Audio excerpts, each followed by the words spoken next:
The man, the wife, the donkey, and the critics. Clueless couple.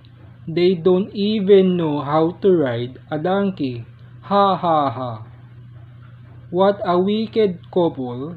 They have no mercy to the animal. Stupid man. He should ride 'cause he is the boss of the woman. What a selfish man. He should be kind to his wife.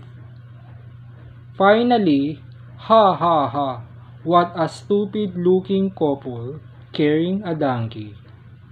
Moral of the story, you cannot please everybody.